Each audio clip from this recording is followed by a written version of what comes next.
Friends, ఇప్పుడే అందిన వార్త. ఫిబ్రవరి నెల పింఛన్లపైన రాష్ట్రపతి శుభవార్త.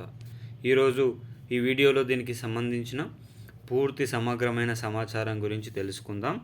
ఎవరైనా మొట్టమొదటిసారిగా మన ఛానల్ని చూస్తున్నట్లయితే చూసిన వెంటనే లైక్ చేయండి, షేర్ చేయండి, అదేవిధంగా కామెంట్ చేయండి, అదేవిధంగా సబ్స్క్రైబ్ చేసుకొని బెల్ ఐకాన్ ఆన్లో పెట్టడం వల్ల తెలంగాణ రాష్ట్ర ప్రభుత్వం నుంచి కానీ, ఆంధ్రప్రదేశ్ రాష్ట్ర ప్రభుత్వం నుంచి కానీ, కేంద్ర ప్రభుత్వం నుంచి కానీ ప్రభుత్వాలు ప్రవేశపెట్టే వినూత్నమైన ప్రజా సంక్షేమ పథకాలు ఎప్పటికప్పుడు సమయానుసారంగా, నిర్దిష్టానుసారంగా లోపభూయిష్టమైన సమాచారంతో మీ ముందుకు తీసుకొని రావడం జరుగుతుంది.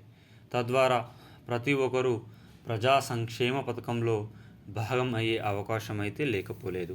ఇక వివరాల్లోకి అయితే వెళ్ళిపోదాం.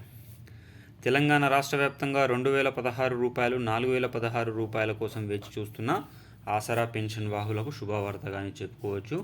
రాష్ట్రపతి గారు తమ ప్రసంగంలో భాగంగా రాష్ట్ర ప్రభుత్వాలు ప్రజలకు ఇచ్చిన వాగ్దానాలను నెరవేర్చాలి, ప్రజాస్వామ్యాన్ని కాపాడాలి, ప్రజలందరికీ ప్రజా సంక్షేమ పథకాలను ఎప్పటికప్పుడు అందించాలని పేర్కొనడం అయితే జరిగింది.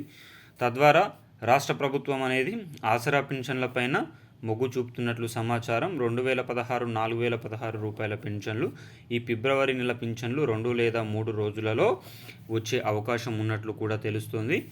అదేవిధంగా జనవరి నెల పింఛన్లు, డిసెంబర్ నెల పింఛన్లు ఎవరికైతే పెండింగ్లో ఉన్నాయో ఈ ఫిబ్రవరి నెలలోనే వాటితో కలిపి కూడా పెన్షన్ల పంపిణీ ప్రక్రియ ప్రారంభం కాబోతున్నట్లు తెలుస్తుంది. ఆసరా పెన్షన్ల పెంపు కూడా ఫిబ్రవరి నెలలో పెంచి మార్చి నెల నుంచి డబ్బుల పంపిణీ కార్యక్రమం చేసే అవకాశం ఉంది. వీడియో నచ్చితే సబ్స్క్రైబ్ చేసుకొని బెల్ ఐకాన్ ఆన్లో పెట్టండి.